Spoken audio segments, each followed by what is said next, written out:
Hello everybody, welcome to Talk About Houses. I'm Todd. I'm Juana. Okay, today we're going to talk about Senate Bill 9 Yes. that was passed in California. Governor signed it. There's actually 3 bills, 8, 9, and 10. Correct. But 9 is a really controversial one.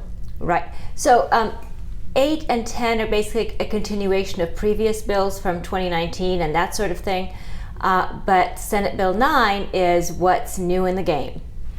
Senate Bill 9 is controversial because basically the premise of the whole thing, and there's a bunch of rules we're going to go over, but the premise of the whole thing is that the state is taking over the decision on how everybody else in the state, so cities, municipalities, neighborhoods, whatever, zone for single family homes. Right.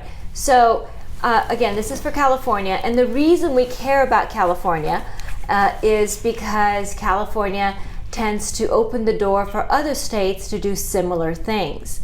It tends to be an incubator for things, for both good and bad.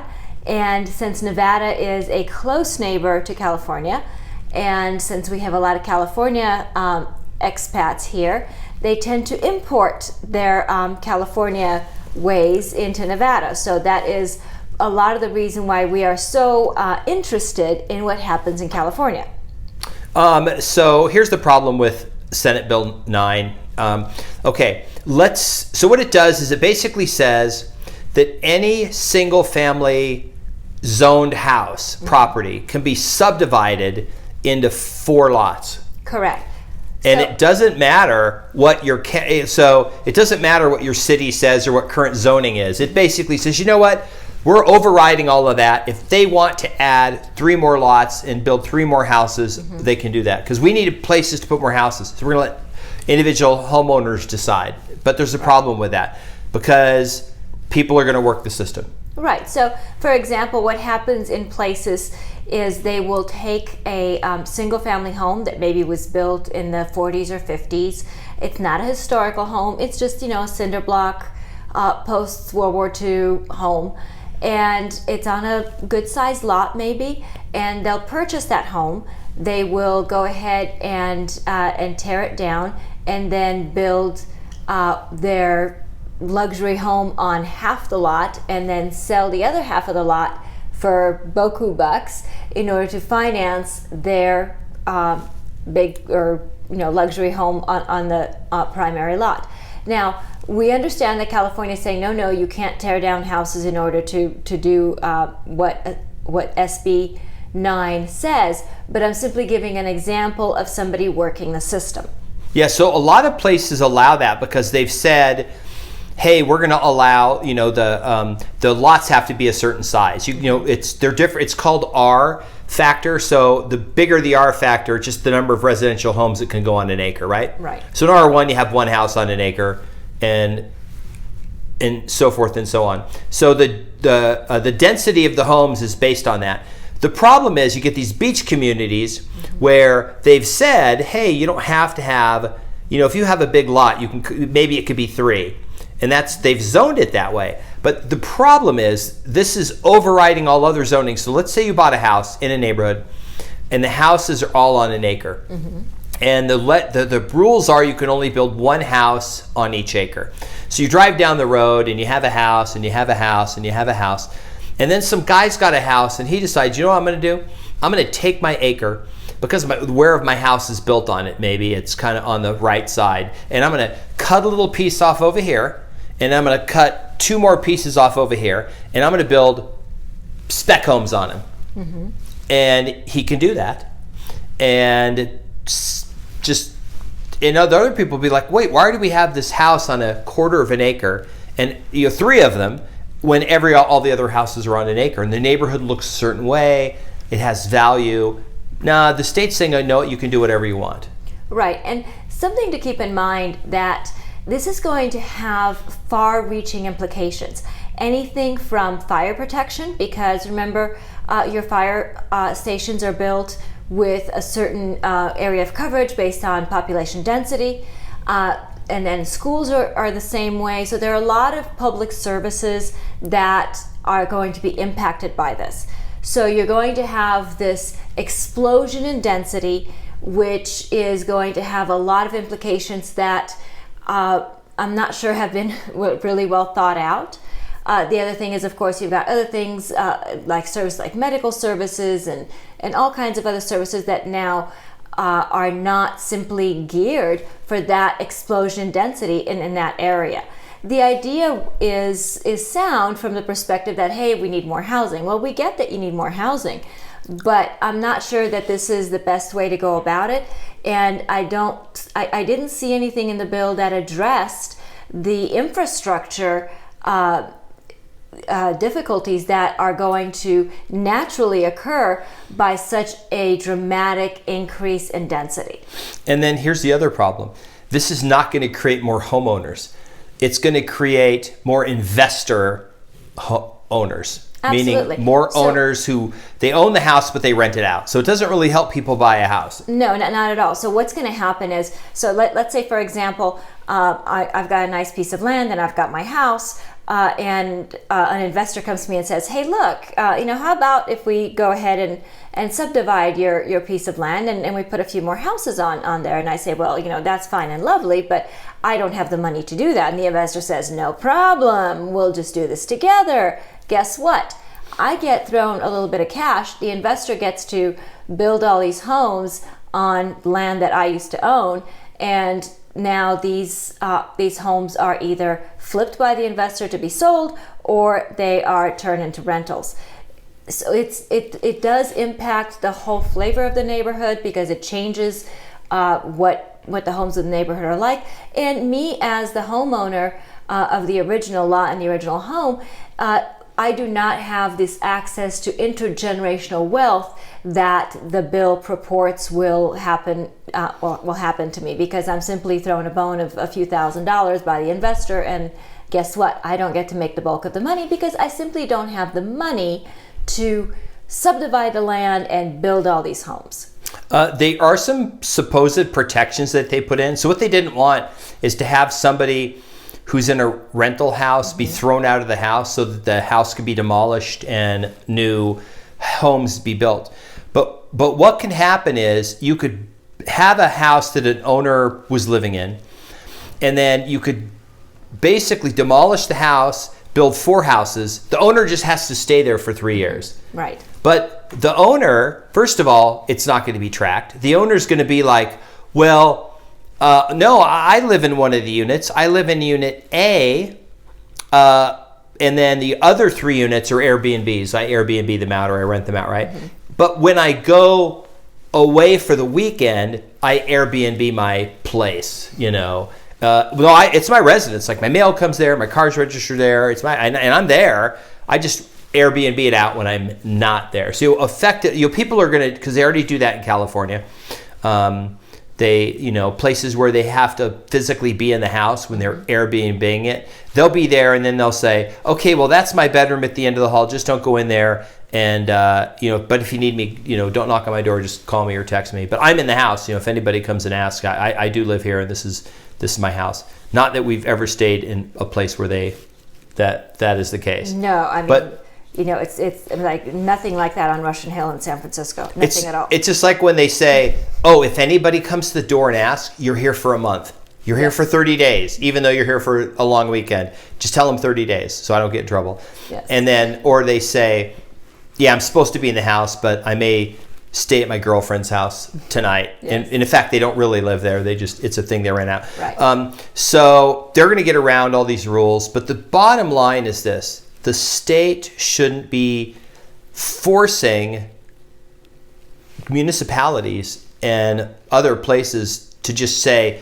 they can do whatever they want. We need to add more residential units. It's going to backfire. Like, people are going to take advantage of this, and that what the desired effect is not really going to happen. Look, California is a big state, and the idea that Sacramento is going to tell Chula Vista how to run their area is not reasonable. This whole idea of the legislature micromanaging every aspect of the population in the state is really not a good way to handle something like this, because it isn't fair to the communities. Each community has its unique situations, its unique challenges, and to dictate from Sacramento to the communities what to do, I think is going beyond the pale. I understand that there's a need, and I'm not disputing the need. I think that perhaps Sacramento needed to help the communities in other ways. I also looked at how much money is being invested into this, because of course, this does not come free. So Sacramento has ponied up something to the tune of $270,000 per unit that they want built. Now, that sounds like a good bit of money, and it is a good bit of money. It's more than $250,000 per unit, but that doesn't actually mean a whole lot if you think about it, because they're not paying for the units to be built. The investor or the homeowner or whomever is going to have to pay for all that. So exactly how that money's being spent, I'm really not very clear on. Yeah, who knows. They're not actually paying the money. And the intent is to create more housing for low-income people, but you already have a state where the median sale price anywhere on coastal cities is over $1 million. All the counties that touch the coast. And San Francisco and LA skew that. San Diego is like slightly better. I think the median price there is $800,000 or something. And there are some places you physically maybe can't build another house because they're already pretty densely packed in. But the reason this is sort of maybe hypocritical is you take a city like San Francisco, and they absolutely refuse to increase the verticality of their city, because like they say, oh, well, people have lived here and they have these beautiful views and we don't want to ruin it. So, that's why home prices in the city are crazy, and they don't hold a lot of people. And then they also refuse, there was talk about saying, okay, but what if we just did it within a couple blocks of the subway stops, so that way you increase the living there. You allow people to maybe take an old house and build a 12-plex on it. So now you can hold 12 times as many, people that maybe were in one house. But it has to be within like 2 blocks of a subway station, so that this is people who are maybe not even using a car. They just use the trains to get everywhere. And they've said no, they don't want to do any of that. But then they're like, oh, but if you live in Victorville, right, we're going to tell you now have to do this. And here's the other thing. I don't think it's going to solve the problem, because it's still not going to change how punitive the state and all of the areas in California are with the building. Like we had somebody who it took almost a year to remodel their house, because okay, they submitted the plans, then they had to wait 2 months before they could start building, and then they got to a certain place, and then they had to have the city inspector come in, and this was in the city, and then inspect like all of the framing and everything. And it's like, well, there's a 2-month wait for the inspector to come in. So now you're sitting there and you've lost 2 months of and fortunately for them, they had a rental house that the tenants had moved out, so they moved into it, and they were living in their rental house. And they lost use of their house for a year, and it wasn't cheap. The total cost of the rehab was over $1 million to take an 800 square foot house and make it 1,600 square feet. Now, of course, they had to leave some existing part of the house because it's in the city and it's in a historic area. But so it was super expensive. So you can imagine, if this isn't going to work anywhere near a big city where you need the low-income housing, because you don't need no low-income housing in Victorville, because the jobs aren't in Victorville. There's already, it's not like you can add people to Victorville. The places you need are really closer to the cities. Right. I think what would help a lot more is if they looked at areas that were blighted and were basically vacant, and gave incentives for developers to go in there and turn those areas into housing. There are lots of areas like that in lots of heavily populated areas that would benefit from that, and that sort of revitalization would be great.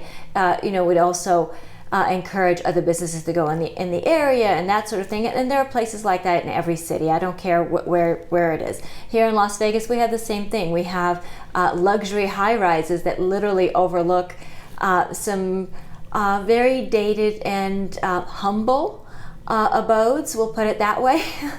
That is not the highest and best use of that land near those luxury high-rises, but yet there they are. So rather than taking up land that is either in suburban areas or in neighborhoods that are already well developed, there are places like that would benefit from that sort of revitalization. So I think, in my opinion, a revitalization effort would be of greater service to the residents, to the public in general, and it would help preserve the homes that are in place without changing the character of neighborhoods that are well established, and not really increase the amount of pressure on infrastructure by increasing the density dramatically in neighborhoods that are established. The other ridiculous thing about this is that most states, literally all the states, don't have a problem with this. Like the state doesn't legislate what a district can say is a single family home, and what they don't do it because this is not a problem. This is a California created problem. The problems that California has tried to over legislate, it's so difficult to even to build homes, and they make it so expensive. The litigation fee, they make it easy to sue. So if you're a new home builder is charging a ton of money because they have to also have these insurance policies in case they get sued, and everybody's worried about getting sued in California. It's like the craziest state. You get these huge judgments, so it just makes the costs get passed on to the people, and then it causes everything to be expensive. So then they come in with crazy rules, and I predict that this is going to keep going. They're going to keep passing these crazy rules, and it's just going to cause more people to leave the state. Now, we said this before in a video that 2020 was the first year since 1930. 90 years that California had a decline in the state population, and it actually lost a congressional district for the next election. So I think it's only going to have, it would have 55 electoral votes. I think it's only have 54 next time. It lost because it lost like 200,000 people, and that pushed it over the edge. Well, I'm just hoping that Nevada does not adopt a page from the California legislature. Yeah, that's obviously, now if you want to see where it works in Las Vegas, because the zoning is they're strict, but they don't make it hard. You get building permits in a short amount of time. The inspectors come out pretty quickly. It doesn't take a long time to build a house. Some older areas near downtown that are being revitalized, they've done a good job preserving some older homes and older neighborhoods. And then other areas where they were just kind of dumpy, they're letting those be wholly, like want to mention high rises. You can go in there now, and they're actually zoned for, this could be a high rise, or this could be something other than 8plexes and 4plexes that were just put there because 50 years ago, a lot of these were built in the 50s and 60s, right? Were just, they needed people that were working in the casinos to live nearby, so they threw up these things that weren't very pretty, and now they're, that Vegas has grown and there's a couple million people. You go in the center of town and go, why do these shacks exist here? And eventually, as the town grows and that puts pressure on this center part of the town, that'll get revitalized, which is what should normally happen. But this nuts, crazy thing with Senate Bill 9, where the state is basically telling everybody, hey, if your neighbor can now subdivide your residential home and add some more houses to it, it's I think, the first time somebody across the street from you does this and you go, wait, why am I looking at why do I have 12 cars parked across the street now? Right. Oh, because they took their house and they built 2 houses behind it, and so now everyone has to park on the street because we can't stop them. The zoning can't stop them. They are legally allowed to go subdivide that land. again. So again, like Todd said, there are going to be parking issues. There are going to be all kinds of issues. Something that I think works better, like I said before, is taking some of these areas that need revitalization and either working with the existing structures or going ahead and replacing those existing structures with mid-rises. I'm much more of a fan of mid-rises and that sort of thing, rather than taking neighborhoods that are single-family home neighborhoods and dramatically increasing the density in the neighborhoods. Places where it's worked have offered some incentive, tax incentive or something, to do this in an area where it's needed. The problem is, the thinking is, oh, well, we're just giving that tax money to them. Well, not really, because it's their money in the first place. And if you don't incentivize them, they're going to say, well, no thanks. Why would I do this? Right. There was a building in Minnesota that was being built as like low-income housing or something, and it got burned down. And they ended up not covering it because it was arson. So insurance wouldn't cover it. And the city didn't do anything to help. The city just said, hey, it's the investor. Hey, the investor, that's your loss, where you have a ton of money. So it was like a complex. It was like an apartment building. It was really nice. It was going to be downtown. It got burned during all the things that were going on last year.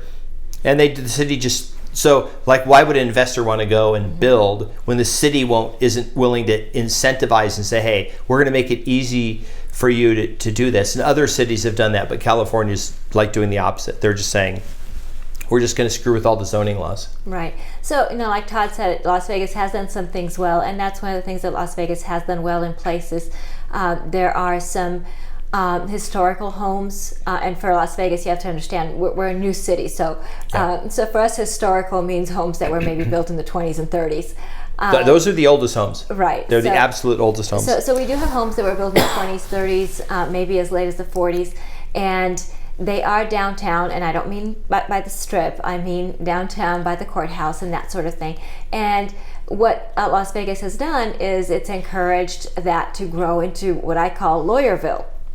So the outside of the homes are well preserved and well maintained and have kept their original character from the 20s, 30s, and 40s, and the inside are law offices. And that makes it nice. So we get to keep a little bit of our history, and those buildings are well kept, well maintained, and they are utilized, which is a good thing. Yeah, it's like 7th Street, I think. If you go to the Strip by Fremont Street, between like right around Bonneville and Fremont Street, and you go just 1 or 2 blocks east, that's the old historic part of the town. It's where the old Las Vegas High School is. It's now performing arts, charter school for performing arts, but Las Vegas Academy is what it's called. And if you go down there, you'll see these old historic homes, but none of them are residential properties. They're all law. I think they're mostly, almost all of them are law offices, because now they have quick access to the courthouses and things. And that's a good use for them. But it preserves them. But when you go in and it looks like it's just a law firm. They just converted it. Right. But they are nice buildings to look at, particularly from the outside. Yeah, we should do a whole video on that. Drive up down the street and door knock somebody, and to ask them if we can shoot a video of their law office / historic house. They'd probably like that. I'd like that. If you're watching this and you're an attorney in downtown Las Vegas and your office is one of those, and call us or something and say, hey, can you guys come down and shoot a video of my? Yes. We'll feature your house in one of our videos. I think about cool. Anyway. I don't like the thing California's doing. I think they're overreaching and over legislating, because it's not going to, I don't think it's going to cause, it'd be interesting to see in a couple years how many more actual homes were built. And then the other thing is, this is a huge problem in California, and this is like, I don't think it's going to solve it. Well, no, because they're spending $1.75 billion with a B for 6,500 homes. The state is. Right. So I don't know about you, but I'm thinking that's not even a drop in the well, because California housing shortage is far greater than that. So 6,500 homes doesn't seem like a lot to me in a state that has certainly a whole lot more homeless people than that, let alone Right. everybody else who can't afford to live in California. Yeah. If you made it to the end of the video, thank you very much. Please like the video, share it with your friends, subscribe, and leave us your comments. Absolutely. See you All in right. the next video. Yep. Bye. Bye.